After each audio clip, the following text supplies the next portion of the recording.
Gold, trusted gold buyers. మీరు తాకట్టు పెట్టిన బంగారాన్ని విడిపించి ఈ రోజు ఉన్న మార్కెట్ ధరకు కొనబడను.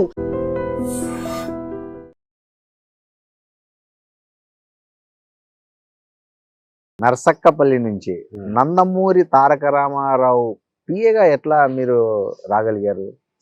ఇది ఒక అద్భుతమైనటువంటి మధురానుభూతి. నేను ఎంఏ ఇంగ్లీష్ చేసిన పార్టీ ఎన్టీ రామారావు గారు పార్టీ పెట్టిండు, అధికారంలోకి వచ్చింది. నాకు రాజకీయం చెప్తే కదా, ఊరికి రాజకీయం కాబట్టి నేను కూడా ఖచ్చితంగా ఎమ్మెల్యే కావాలని అయి తీరాలనేటువంటి కసితో వచ్చిన.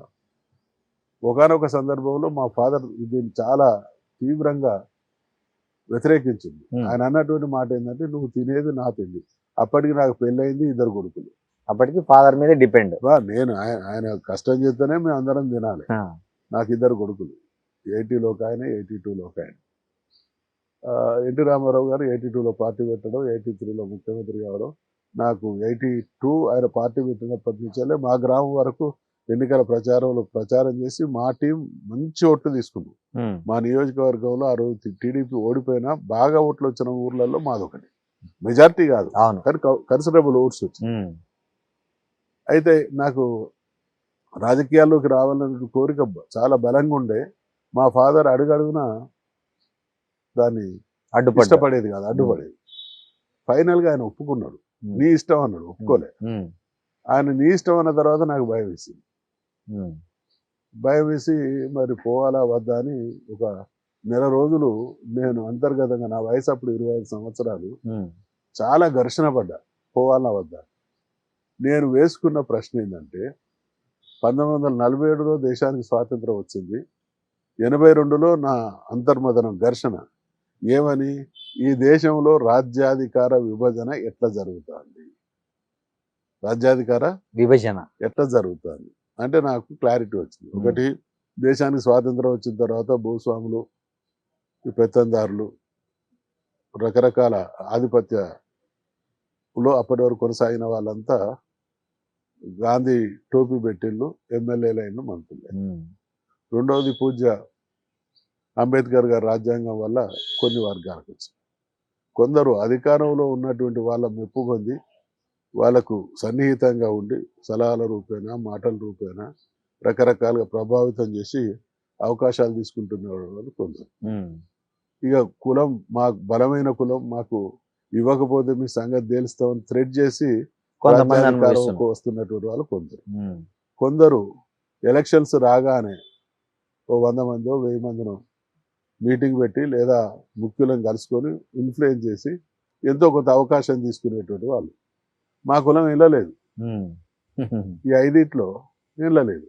అప్పుడు నేను వర్గీకరించుకునేది ఏంటంటే, ఈ దేశంలో రాజ్యాధికారంలో ఉన్న కులాలు, రాజ్యాధికారంలో లేని కులాలు రెండే. నేను వర్టికల్ క్లాసిఫికేషన్ రెండే కనబడ్డాయి నాకు. రాజ్యాధికారంలో ఉన్న కులాలు, రాజ్యాధికారంలో లేని కులాలు. నాది రాజ్యాధికారంలో లేని కులం. దీన్ని రాజ్యాధికారంలో భాగస్వామి అయిన కులంగా నేను తయారు చేయాలి. ఆ ప్రతిష్ట తీసుకురావాలి, ఆ స్థాయికి చేర్చాలి. ఆ రకంగా అనుకున్నా. నేను ఫస్ట్ ఎమ్మెల్యేను మా కమ్యూనిటీ.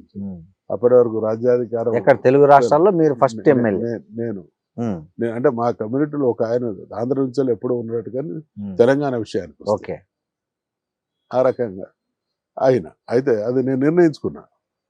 నేను నా కులాన్ని రాజ్యాధికారంలో లేని కులాల జాబితా నుండి రాజ్యాధికారం అవకాశం పొందినటువంటి కులాలలోకి తీసుకురావాలని అనుకున్న, పాలిటిక్స్లోకి వచ్చిన పనిచేస్తుంది. ఎట్లా ఎన్టీఆర్ని దగ్గరికి చేరుకోగలిగినంటే, ఎన్టీ రామారావు గారు నల్లపురెడ్డి శ్రీనివాసరెడ్డి గారిని మంత్రివర్గం నుంచి బర్తరఫ్ చేశారు. ఆయన అప్పుడు రెవెన్యూ మినిస్టర్, నెల్లూరు. ఆయన బర్తరఫ్ చేస్తే ఆయన మొత్తం ఆంధ్రప్రదేశ్, తెలంగాణ అంతా తిరుక్కుంటూ వచ్చింది. ఒకరోజు ఆయన వచ్చేటువంటి క్రమంలో మా పరకాలకు వచ్చింది. నాకు తెలిసింది. నేను ఆయన మీద ఫిజికల్గా దాడి చేసి, ఎవరు, నల్లపురెడ్డి శ్రీనివాసరెడ్డి గారు, ఆ రోజు ఇంకొక నాయకుడు వారితో ఉండే, నేను ఆపి ప్రతిఘటించి చాలా బీభత్సమైనటువంటి లొల్లి జరిగింది. నన్ను పోలీసు వాళ్ళు మామూలు కొట్టలేదు. అశోక్ రెడ్డి అని ఒక మిలిటరీలో పనిచేసిన ఆయన. ఉమ్, అప్పుడు మాకు ఏఎస్పీ గానో డిఎస్పీ గానో ఉండే. శంకరయ్య గారు అని ఒక సిఐ, ఇప్పటికీ ఈజ్ అలైవ్, ఆయన ఇన్స్పెక్టర్. వాళ్ళు నన్ను కొట్టిన దెబ్బలు ఇన్ని అని కాదు. తర్వాత ఎట్లా తెలిసిందో కానీ ఎన్టీ రామారావు గారికి తెలిసింది. ఆయన నన్ను పిలిపించుకున్నాడు. ఉమ్, నన్ను పిలిపించుకుని ఏం జరిగింది బ్రదర్ అంటే వివరణ ఇచ్చిన. ఆ రోజు కూడా నాకు చాలా బాగా గుర్తున్నది. ఈ బాలయ్య బాబు బిడ్డ బ్రాహ్మణి, ఇప్పుడు లోకేష్ బాబు భార్య. భార్య ఉంది కదా, ఆమె నామకరణానికి పోతున్నాడు ఎన్టీ రామారావు. ఓహో. ఆ రోజు తను నామకరణం చేయబోతున్నటువంటి రోజు నన్ను 1 గంట వరకు చేరుకోవాలని నాకు మెసేజ్ ఉంది. నేను వచ్చే వరకు 3 అయింది. ఆయన 5 o'clock ఫ్లైట్కో ఏదో పోవాలి. ఒక ½ an hour నాకు టైం ఇచ్చింది. ఉమ్, ఎందుకు చేయాల్సి వచ్చిందంటే నేను చెప్పిన, నేను చెప్పినటువంటి విషయం ఆయన మనసుకు హత్తుకున్నది. ఉమ్, నేను చెప్పినటువంటి విషయాలు ఏంటంటే, మీరు నటులే కాదు, నా దృష్టిలో నా వరకైతే ఆరాధ్య దైవం. ఉమ్, మీ వ్యక్తిత్వాన్ని చూసి నేను రాజకీయాల్లోకి వచ్చిన. మీ వ్యక్తిత్వానికి కూడా నాకు ఆ మాట అనడానికి దాని వెనుక ఉన్నటువంటి బరువైనటువంటి విశ్లేషణ కూడా ఉన్నది అని చెప్పారు. ఏంటి బ్రదర్, మీరు మీ వయసు 60 సంవత్సరాలు ఉన్నప్పుడు పార్టీని పెట్టినప్పుడు మీ పరిస్థితి ఏంది? 90 ఏళ్ళ ముసలాయన మీ అభిమాని, 70 ఏళ్ళ వయసున్న ఆయన మీ అభిమాని, 50 ఏళ్ళ ఆయన మీ అభిమాని, 30 ఏళ్ళ ఆయన మీ అభిమాని. మీరు 4 తరాల అభిమాన నటుడు. నంబర్ 1. మీరు పార్టీ పెట్టినప్పుడు మీకు నటించే శక్తి ఉన్నది, మానసికంగా శారీరకంగా నటించే స్థితిలో ఉన్నారు. 3, మీరు సినిమా తీస్తానంటే క్యూ కట్టే నిర్మాతలు ఉన్నారు. జీవితంలో ఎన్టీ రామారావు గారి సినిమాను ఒక్కటన్నా డైరెక్ట్ చేయాలనేటువంటి దర్శకులు ఉన్నారు. 4 తరాల అభిమానులు ఉండి, నటించే శక్తి ఉండి, నిర్మాతలుండి, డైరెక్టర్లు ఉండి మీరు రాజకీయాల్లోకి వచ్చిందంటే సేవ తప్ప ఇంకోటి కాదు. నంబర్ 1. నంబర్ 2, ముఖ్యమంత్రి. ఈరోజు మీరు ముఖ్యమంత్రి. ఎన్టీ రామారావు అనేటువంటి మనిషి ముఖ్యమంత్రి కానప్పుడు కూడా ఈ రోజు ఉన్నటువంటి అభిమానానికైనా తక్కువ లేదు. ఏ ముఖ్యమంత్రికి లేని సంపాదన మీకు ఉన్నది, అది వదిలిపెట్టుకొని వచ్చింది. అర్థమవుతుంది కదా? అర్థమైంది. ఏ ముఖ్యమంత్రికి లేని సంపాదన మీరు సినిమా వదిలిపెట్టుకొని వచ్చింది. అప్పట్లో ఆయన కాల్ షీట్ నేను విన్నది, నాకు తెలియదు కానీ 82 ఆ ప్రాంతాన ఆయన సినిమా రాజకీయాల్లోకి వచ్చినాడు. ఆయన కాల్ షీట్ కు ₹1,00,000 తీసుకున్నాడని విన్నా. అప్పట్లో చాలా పెద్ద amount. ₹1,00,000 అంటే మామూలు పెద్దది కాదండి. అవును. ఆయన ₹1,00,000 తీసుకున్న రోజు ఒక కాల్ షీట్ 1,00,000 అంటే హైదరాబాద్ లో ఆ రోజు 10,000 ఎకరం భూమి దొరికేది. ఎన్ని వేలకు ఎకరం? 10,000. 10,000. రోజు 10 ఎన్ని ఎకరాలు వస్తాయి? రోజు 10 ఎకరాలు 10 ఎకరాలు అంటే ఎన్ని వందల కోట్లు ఇవ్వాలి? అవును. అంటే అటువంటిది వదులుకొని వచ్చింది కాబట్టి నిజాయితీగా మీరు ప్రజాసేవ కోసం వచ్చిండు. ఇది ఒక భాగం. నేను ఎమ్మెల్యే కావాలనుకుంటున్నా, రాజకీయాల్లో ఉండాలనుకుంటున్నా. నల్లబరెడ్డి శ్రీనివాసరెడ్డి గారు వచ్చి మీ ఇమేజ్ ఆడ ఖరాబ్ చేస్తే మీకేం కాదు, 294 నియోజకవర్గాలని ఓ 10 ఎక్కువైనా తక్కువైనా మీరు ముఖ్యమంత్రి అవుతారు. కానీ మా ఏరియాలో పార్టీ పరువు పోతే నా బతుకు తెరిగిపోతుంది, నా భవిష్యత్తు పోతుంది. అందుకనే నేను దాడి చేసిన మాట వాస్తవం. ఆయన వయసు పెద్దదైనా ఇక అది తప్ప ఒప్ప అనే విచక్షణ కాదు, కానీ నేను ఆ రోజు ఆ నిర్ణయం తీసుకున్నా. చేసిన అంటే ఫిజికల్ గా కొట్టారా? కొట్టుడే, ఫిజికల్ గానే కొట్టినాం. అయితే ఇక అది ఆయన అన్నమాట ఏంటంటే, బ్రదర్ మీరు నాతో కలిసి పనిచేస్తారా ఇక్కడ అన్నారు. మీ పేరు చెప్పుకొని ఏకలవ్యం లాగా ఆడ పనిచేస్తా ఉన్నా. అటువంటిది మీతో నేరుగా పనిచేసే అవకాశం రావడం నా జన్మ ధన్యమన్నా, వచ్చేసేమన్నాడు. వచ్చినా ఆయనతో కలిసి పనిచేస్తాను. ఓకే. 82లో వచ్చారా? నేను ఇక్కడికి వచ్చింది 87లో వచ్చారు.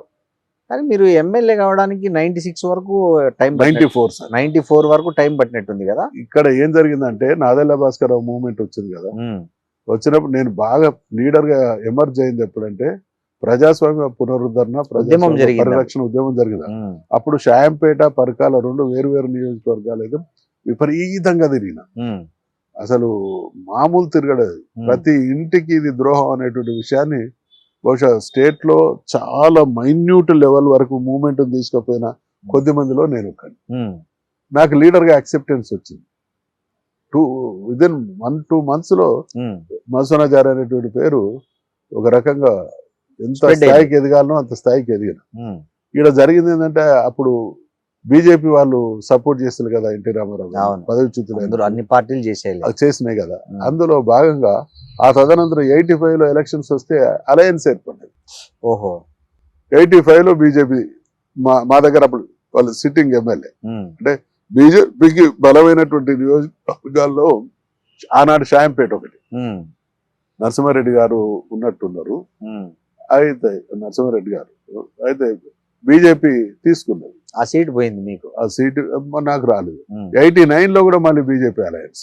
సేమ్ అదే seat. 85, 89 లో 2 టర్మ్ కూడా బీజేపీ అలయన్స్ వల్ల ఉమ్, 89 లోనైతే నేను 100% ఎమ్మెల్యే క్యాండిడేట్ ఎమ్మెల్యే అయ్యేవాడిని. ఉమ్, కారణం ఏంటంటే నేను 87 లో ఎన్టీ రామారావు గారి దగ్గరికి వచ్చిన కదా. అవును నేను పక్కనే ఉన్నా కదా, అవును బీసీని అవును. చదువుకున్నవాడిని, ఆయనకు విశ్వాస పాత్రుణ్ణి కాబట్టి అవకాశం ఉంది. ఆ 2 టర్మ్లు కూడా నాకు అలయన్స్ వల్ల కాలేకపోయినా, ఇక 94 లో అలయన్స్ లేదు. ఎన్టీ రామారావు గారు మీకు తెలుసు కదా, నేను ఒకానొక సందర్భంలో ఆయన నన్ను బ్రదర్ మీకు సీట్ ఇవ్వలేకపోతున్నాం, ప్రభుత్వం ఉన్నది 89 లో మా గవర్నమెంట్ ఉన్నది, ఎలక్షన్ లో ఓడిపోతాం, ఉమ్, సీట్లు పంపకం ముందే ఈ అలయన్స్ మిత్రపక్షాలతో చర్చలు జరుగుతాయి కదా, ఉమ్, మా షాయంపేట అడుగుతున్నారు. ఉమ్, పెద్ద ఆయన నన్ను మమ్మల్ని 2-3 పిలిచి మీకు సీట్లు ఇవ్వలేకపోతున్నా, కార్పొరేషన్ చైర్మన్లు ఇస్తా, మళ్ళీ గవర్నమెంట్ కూడా మనదే వస్తుంది, మళ్ళీ కంటిన్యూ చేస్తా అని అన్నాడు.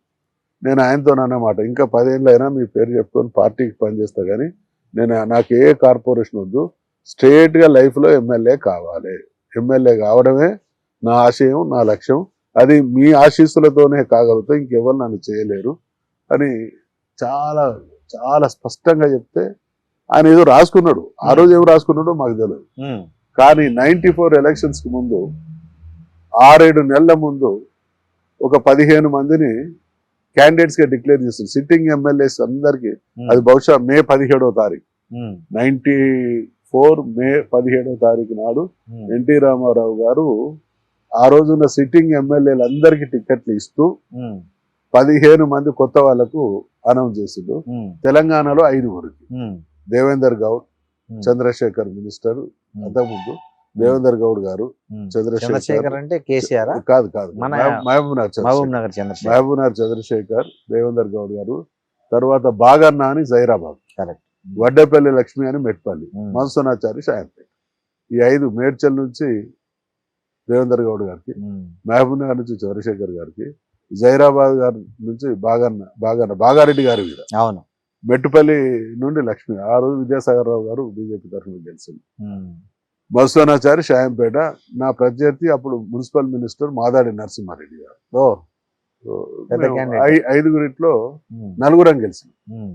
అంటే ఆ రకంగా ఆ మహానుభావుడు నాకు జీవితంలో మొదటిసారి నేను గెలిచినాక మీరు మంత్రి గింత్రి అట్లా కావాలనుకోలేదా, లేదా ఆయన ఎన్టీ రామారావు గారు ఉన్నంత వరకు మాకు జీవితంలో అమ్మా నాన్నల తర్వాత మేము ఆరాధించే వ్యక్తి ఇప్పుడు కూడా.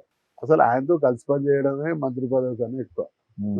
కరెక్ట్. అందుకనే ఇటువంటి బాగా ఎన్టీఆర్ తో బాగా గుర్తొచ్చేది ఏంటి ఆ మధ్య కలిసి పనిచేసిన వాటిలో? అసలు మామూలు గుర్తులు కావండి, చాలా, 1 కాదు 2 కాదు, కొన్ని వందలు ఉంటాయి.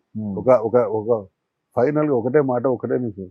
నాకు ఎన్టీ రామారావు గారు చెప్తే కదా మే 17న టికెట్ ఇచ్చింది, ఇంకొక 4 రోజులైతే 15 రోజులైతే నామినేషన్లు అనగా కొందరు మా ప్రాంతానికి సంబంధించి ఒక నాయకుడు, ఆడుండేటువంటి బలమైన కులానికి సంబంధించిన నాయకుడు ఒక 20 మందిని తీసుకొని వచ్చి, మధుసూనాచారి మంచోడు, చదువుకున్నాడు, బాగా పనిచేసిండు, మీరంటే ఆయనకు చాలా ఆరాధనా భావం, కానీ గెలవాడు, నరసింహారెడ్డి గారు మంత్రి, కమ్యూనిటీ పెద్దది, డబ్బులు పెద్దది, పవర్ ఆయన చేతిలో ఉన్నది అంటే ఆయన చెప్పిండు, నేను ఇటువంటి వాళ్ళను ఎంకరేజ్ చేయడం కోసమే పార్టీని పెట్టిన, నువ్వు పనిచేయి, నీకు కూడా అవకాశం ఇస్తా, కానీ ఇప్పుడు నేను మార్చడం, నేను పార్టీని పెట్టడం అనే మూల సూత్రానికి విరుద్ధం, నమ్మినటువంటి వారికి మోసం చేయడం కోసం రాజకీయాలకు రావడం, నేను మార్చను, కానీ ఆయన స్థాయి అవకాశం నీకు కూడా ఇస్తా అని అన్నాడు. అంటే లేదంటే ఆయన ఓడిపోతాడు అని, గెటప్ గెట్అవుట్, నువ్వు వారికి వ్యతిరేకంగా ప్రచారం చెయ్యి, వారిని మేము గెలిపించి తెచ్చుకుంటాం అని. Great words. Getup and get out. మీరు వచ్చిండ్రు చెప్పుకున్నారు, నేను మీకు న్యాయం చేస్తానంటున్నాను. మనకి అన్యాయం చేయలేను. రేపు మళ్ళీ మన ప్రభుత్వం వస్తుంది, మీకు ఆ స్థాయికి అవకాశం ఇస్తా అంటున్నా. ఇక అన్నాక కూడా పనిచేసినోడు కాదు ఆయన గెలవాడు అని నువ్వు అంటే, ఇక నీ అటువంటి బలాన్ని చూసి నేను పార్టీ పెట్టలే.